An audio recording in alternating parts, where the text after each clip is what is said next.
to Her Life Unscripted podcast, inspiring burnt out, stressed out, and stretched thin women to embrace the unscriptedness of life. Hosted by Anna Osborne. Hello, everyone, and welcome to Her Life Unscripted episode 20. I am just overjoyed to be here with you today. It is a lovely day, kind of starting to feel fall in the air here in the Sacramento Valley, and it's just nice to be able to slow down a bit and connect with all of you. I wanted to let you guys know because I always forget these things as the episode starts rolling because I get so excited. But I have some amazing stuff planned for next spring. So I really want to encourage you guys to head over to the website, herlifeunscripted.com, and click on the retreats page and be able to fill out the little box at the bottom. It's got a place for your name and your email address because I've got some amazing stuff planned for the spring, and I want to be able to share it with you guys if you're interested in attending a live event. So I wrote it down so I wouldn't forget it because I meant to tell you guys last time and I forgot. So there it is. Head over to the website, sign up for the email list on the retreat page, and you will get all the amazing information as the events and the dates roll out because we've got 2 live events coming up in 2017, and I'm just super excited to share them with you. So there you are. But today I'm excited to just dive in and chat a little bit about perspective. Growing up, I used to have this picture, and I'm sure you guys have seen the meme. It's a picture of a cute little kitty cat looking into the mirror, and looking back at it is a giant lion. And it says something to the effect of what matters most is how you see yourself. And I had that picture growing up forever in my bedroom. It just was this really cool kind of reminder of it's so important for us to be able to see, obviously, within ourselves all the greatness rather than relying on the outside world telling us that it really has to be something that comes from within. But, I was thinking about this idea of perspective, right? And how we see ourselves in relationship to the world. And it kind of got me thinking that oftentimes, especially as we talk about unscriptedness and living in that messiness, we can lose perspective of kind of where we're going and only see where we've been. And if the places in the past are so full of pain, it can be a huge struggle to be able to have any sort of perspective, being able to see if we're actually making movement. And, I'll share the story with you guys that back in the late 90s, when I went away to college, I actually moved from the Monterey area where I grew up all the way to Tucson, Arizona to go to University of Arizona. And my dad had gone there. He had gotten his master's degree there, and I grew up a huge Wildcat fan. So it was really exciting to go away to college. And it was also exciting to kind of go far away from home. Sorry, mom and dad, I love you guys. But at 18, I felt like I just needed to get out and change my perspective. So we set out on this 2-day road trip with my folks, driving from the Monterey area all the way down to Tucson. And it took about 2 days. And the whole way down there that we were driving, I kept telling them, my stomach hurts, I don't feel well. And here is this girl who had been wanting to pretty much leave home since probably about 15 or 16. I grew up in a very loving home and a very warm home, but I also felt like I had this individual passion that I needed to just go out and explore. So they had been hearing for years and years of probably not so respectfully letting them know that I was ready to get out of the house. But here I am driving down for this whole 2 days, telling them how much my stomach hurt and how I didn't feel well. And so, my parents kept telling me, you probably are just nervous about the move, and here I'm thinking, no way. There's no part about me that's nervous about this move. Like, get me to my new home as quickly as possible. Well, as just, life would have it, the first day of school, my folks left the night before. I think they left on a Sunday. And on Monday, I woke up in just insane pain. I just felt so sick, so horrible. And I just had the most intense stomach pain. And so I literally kind of crawled to class, my classes that I had that day. And I remember halfway through the day calling my mom and saying, like, something's not right. So I went to the student health center, and, as those of you know, the student health center is great for lots of things, but diagnosing big, huge, life-changing illnesses, not so much. And so they basically said, we don't know what's going on, but if it gets worse, go to the ER later in the night. And so I did go to the ER later in the night. I had my roommate, who I had known for 36 hours, drive me there and drop me off. And I told her not to stay because I was so embarrassed. I didn't have a car. And I just said, I'll call you when they find out what's wrong. Well, what they found out was that my appendix was bursting, and they rushed me into emergency surgery and removed my appendix as soon as possible because it was bursting and they needed to get it out before it got me even more sick. So I don't even think I called my parents. I think my parents called the ER because this is before, cell phones were really a thing, and they called the ER looking for me because it had been hours and hours and I hadn't called them to tell them what was going on. And sure enough, I think they were told by the ER staff that I was being rushed back to surgery. So fast forward, my mom flies down to Tucson to take care of me. And luckily my grandparents lived about 45 to an hour from campus. So I was able to stay with them for a couple weeks and kind of rehab. I think I ended up staying with them for about a week and a half because I couldn't walk. I mean, they had basically ripped open my belly to be able to get out that appendix.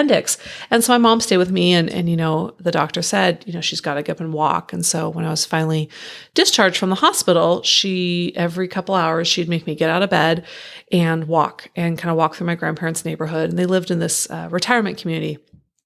And I was so pissed at my mom thinking, why is she making me walk? Like, it hurts so bad. I was angry. I was so disappointed that I was missing my first week of college.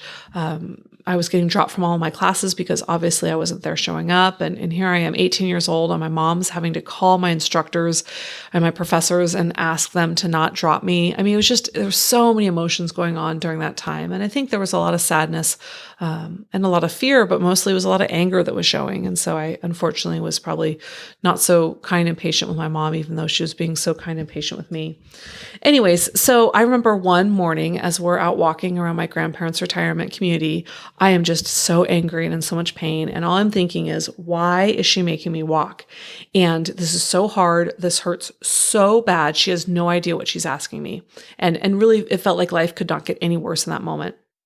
Well, here I am walking, and there's this older man. He's probably in his 70s or 80s. He's kind of this little old man walking towards us, and he's walking his dog, his cute little lively dog. And I'm kind of looking at him like, oh, buddy, I'm so angry. Why are you smiling on this, beautiful August day?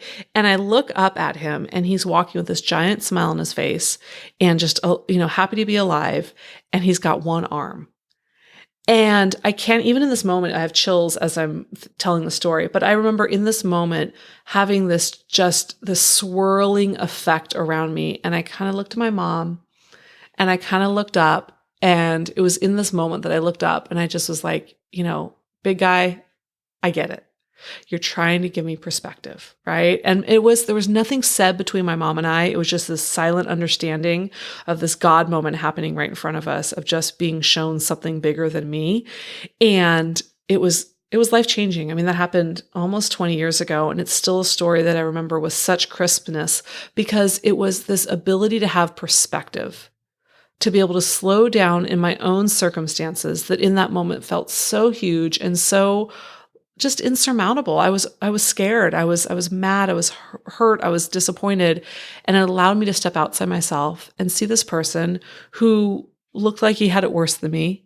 And he was living life and loving life. And he greeted us with this warm hello and this love in his voice. And it was just this moment where I realized perspective is one of the most powerful tools that we can have. And it is so amazing, the clarity it can give us, but also the ability to step back and see ourselves outside of our circumstances. And so, this one-armed man is somebody who has stayed with me my entire life. And I really hope that he continues to stay with me because he allows me to find perspective in moments when life feels so cold and alone and disconnected. And I really want to talk about that today because I know that there are a number of you that are feeling really alone and disconnected right now. And maybe in ways that feel kind of small and in ways that feel just so huge that you can't even see over, that peak to be able to find perspective. And so I just want to share this with you because really I would love for you guys all to have a one-armed man come into your life to be able to help you see a little bit of perspective or at least find some perspective. Because I think sometimes, we can't see what's in front of us. All we can see is the pain that we're feeling. And I know that sometimes there are things outside of us that are these little just slivers of hope. And if we can find those, amazing things can happen. I think that Amber Hawley's interview, I think it was a couple episodes ago, I think it was episode 17, such a gorgeous interview about overcoming affairs and healing from infidelity. But one of the things that I so loved about what she shared was that we can't make positive choices when we're in places of pain. And I think that's so true, right? The story about, going on this walk with my mom, there was nothing positive about my choices in that moment. I was probably surly. I was angry. I was probably being disrespectful. I'm sure my mom will, could share her version of how I was acting in that moment. But we can't, right? When we're in places of pain, whether it's physical pain or emotional pain, and I was honestly feeling both at that time, and I've since felt both forward in life, is that we can't make those positive changes. And it really makes me think about this idea of this peak-to-peak principle. They were actually talking about it a year ago at church, but it's something that stood with me for quite a while. And it's this concept or this idea that when we are, if you kind of think about it in terms of, I'm a visual person, so you think about these two giant mountains that are on kind of opposing sides, and in between the car alarm behind me right now, but I'm just going to continue on, right? This is how we roll in this podcast, is that you've got two giant mountains that are on opposing sides. And in between those two mountains is this giant valley, right? And then in order to get from one mountain to the other, right, to be able to go from one high to another high, we have to climb down that valley and then be able to climb back out of it.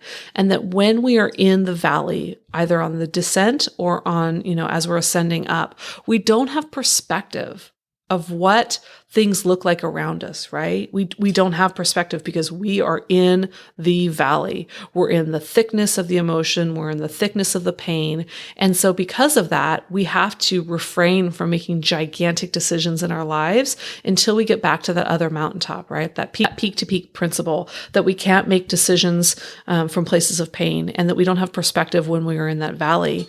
And so it makes me think about, I know how I create perspective in my life. I know that I reach out to friends and family. I utilize prayer. I slow down and I journal. I write letters. I try and just find ways to kind of pour out the pain that I'm feeling in order to be able to regain perspective. But one thing also that I've included in the last year or so is being able to create touchstones. And one of the cool ways that I've created touchstones to be able to find or create perspectives, especially when I feel like I'm in that valley, is by actually changing the wallpaper on my phone, which has been this really cool thing because typically, like most of you, I have pictures of my family as my background or my screensaver on my phone. But there's this really, I would say over the last year or so, I've been utilizing this app called WordSwag, and I'll share the name of it in the podcast. I don't know if I'll be able to share the actual link for it because I don't know exactly how you would do that with an app, but I'll try. But it's called WordSwag, and it's a super cool app. I think it's $1 or $1.99 for an app, but you're able to put pictures in there and also put pictures on or words on the pictures. So I do a lot of different backgrounds, and then I include some, inspirational quote or something, words of encouragement, affirmations, so that each time I'm opening my phone and unlocking it, I see that background picture and the words to create a touchstone to be able to have perspective of whatever I'm struggling with currently in my life. And I love it. You can also use, pictures of your family and then put words over them as a way to really kind of create that inspiration. But it's amazing how much I've noticed, especially over the last year as I've started doing this, that when I have regular touchstones, being able to change the password to get into my phone or the password to get into my computer, to have a real sort of perspective or some sort of words of encouragement to allow me to have a little bit of separation from whatever I'm struggling with, or changing my wallpaper on my phone to reflect that. It's amazing how much that stuff starts falling into place, whatever it is I'm struggling with. And it's not a miracle answer, right? In order to gain perspective, we have to be able to seek it out, right? That on that walk with my mom, as that man was walking towards me, I allowed perspective to come because I was allowing myself to be open to it. I could have looked at that man walking towards me with one arm, and I could have given him a high five and say, yeah, buddy, life sucks, right? I feel you too. But that's not what I did. I saw it as this opportunity. Well, actually, I think God hit me over the head and gave me the opportunity. I don't want to take any credit for it, but this opportunity to see outside myself and this ability that I could not continue to make any sort of positive choices when all I was doing was seeing and really almost embracing the pain that I was in. And I think that example of that walk and kind of my first days of college are an example of something that was obviously painful at the time. But I think in the hindsight of life, there's things that I've gone through since that have been much more tragic and much more painful, and things that haven't yielded the healing that, my appendix scar did. But being able to still have that touchstone as a reminder that perspective is out there, and that although perspective doesn't change our circumstances, it can change the way that we see our circumstances. And to me, that feels like a very empowered place to be, that sometimes we can't change our circumstances. We can't change what's going on around us, and we surely can't change the past. But if we can allow ourselves to have the courage to step back just a little bit to be able to maintain some perspective or get some perspective, that's a really amazing thing that we can do. And I think also this idea of this visual representation of being in the valley, and that we cannot make mountaintop decisions when we're in the valley. And I think it's funny thinking about calling them mountaintop decisions. I've never used that before, but I love the way that it sounds to my ears, because I love making mountaintop decisions, right? Mountaintop decisions they're amazing. They're amazing for me personally. They're amazing for me in my relationships. They do amazing things in my business. And they also are ones that take a lot of courage, because I'm seeing the bigger picture, and I'm seeing all these opportunities around me. And when I'm in the valley, I don't have the perspective to make mountaintop decisions, but I also, I'm lacking the courage in that moment, because I don't have the people or the systems around me to support me being brave. And I want to stop there for a second and kind of explain what I mean by that, is that I know for me, I am much more brave when I'm surrounding myself with strength. And I know that I am much more fearful when I surround myself with worry and deprivation or lack of, right? And that I can do that in both a physical way and an emotional way. Physically, I can take care of my body. I can get exercise. I can become physically strong. And I can also physically choose to have people around me that represent strength, that represent courage. So it allows me to be more courageous. And I can also do that emotionally, right? Through meditation, through prayer, through exercise, through journaling, those sorts of things. And so that's ways that I create strength around me to allow myself to be more courageous. And the opposite is times when I'm low, I tend to not go to the gym. I tend to not be mindful or intentional about my day. I just let it happen. I don't necessarily surround myself with social media images or music that uplifts me. I don't surround myself with people that feed my soul. And that in those moments, it can happen without me even knowing, but I become more fearful. I choose to be smaller, to be less seen. And so that's what I mean, that when I am in the valley, even if it's around circumstances that I can't control, that by not surrounding myself with people that and places and touchstones that create strength around me, that I can't get out of that, and I can't move back to a place to make mountaintop decisions. So that's what I mean by that. So that was a lot of information. But I had so much fun being able to talk about that memory. It's so crazy to think that it's been almost 20 years since I went away to my freshman year of college, and also how that memory has stayed something that's been such a touchstone in my life and such a pinnacle of being able to really create perspective in a moment that felt like there was no perspective. And, I guess the way to close the story, it all ended up finding a way to work out in the moment. It didn't make any sense to me, but when I went away to University of Arizona, I was pre-med, and because I had missed the first 2 weeks of school, I ended up having to drop a number of classes and take just a couple classes. I think I took calculus and chemistry my first semester and one other elective. But those classes were really, really tough for me. And at first I thought they were so tough because they were hard subject matters and I had missed some really, really foundational things the first couple of weeks. But as time went on, I realized that the reason those classes were so tough for me is because I wasn't as passionate about it as I thought I was. And I randomly had to take a psychology class. I think it was my sophomore year of college. And I took the class, and I swear to you, I sat in that room And this was University of Arizona. So there's, 400 to 500 people in a lecture hall. And I remember sitting in that lecture hall, and I was way in the back because that's just where I sat, and seeing this dot of a teacher up front. And I felt like she was talking directly to me. She was speaking this language that made so much sense just intuitively to me. And I remember the subject matter being so easy, and just, I wanted more. I was thirsty for more. And I remember going home that night and calling my parents and saying, I'm going to change my major to psychology. And they were like, well, let's have you take a second class, or let's have you go to day 2, right? They were supportive, but they were also like, wait a second here, lady, let's have you take a little bit more before you change your major. And I want to say that within a couple of weeks, I ended up changing my major because there was no holding me back from this passion and this connection that I found in that room with this instructor and what she had to offer. And so, here I am almost 20 years later, and I am, practicing psychotherapy, and I have a practice where I get to see clients and just see and witness amazing change.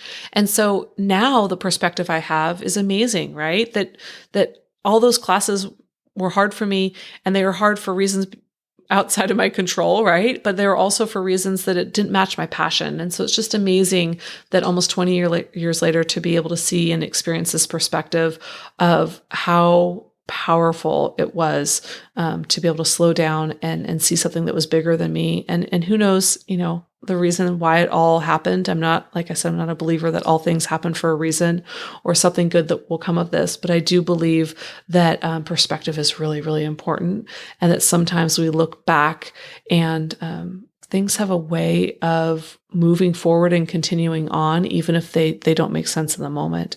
And that when life continues forward, it really is about us being able to find touchstones to enjoy it and find power and strength and courage within amongst it. So that is what I have to say about perspective. But I really want to hear from you guys. How do you gain perspective? And I'm actually also super interested in how you lose perspective. I know I lose perspective when I stop taking care of myself, when I stop exercising, stop journaling, stop surrounding myself with courageous and brave people. That's how I lose perspective. But I'm interested to learn from you guys too, because I would imagine there's some ways that I lose perspective and I don't even know it. And so I'd love to learn from you guys to see if I fall into those same traps as well. So, thank you. Thank you so much for this time together and being able to just connect. And I'm really, really excited to hear how you guys create perspective and how you create touchstones in your lives. And honestly, I would love if any of you guys would be willing to share a story on times where you've had those God moments or those perspective moments and what you've done with them. I think it would be so amazing to hear. So please do reach out via the SpeakPipe app. And I would love for all of you to head over to the website right now, right this second, pop over to herlifeunscripted.com and click on the retreats tab and fill in the little sign up box at the bottom of the page, because I cannot wait for our live events that are coming up next spring. And I want to make sure that I'm able to share all that information with you guys in real time, because I know some of you listen to the podcast, weeks or months after it goes live. So I don't want you to miss out on that great information. So thank you all for this beautiful time together today. And thank you so much for letting me into your hearts and into your worlds. And I cannot wait to hear about how you find perspective in your life. Talk to you all soon. Want to learn about the latest retreats, workshops, and speaking events hosted by Anna? Head over to herlifeunscripted.com to get in on all the juicy details. Don't forget to subscribe, rate, and review the podcast so we can continue to grow our amazing audience. Lastly, be sure and send in your voice feedback via the SpeakPipe app or to Anna@herlifeunscripted.com. We can't wait to hear from you.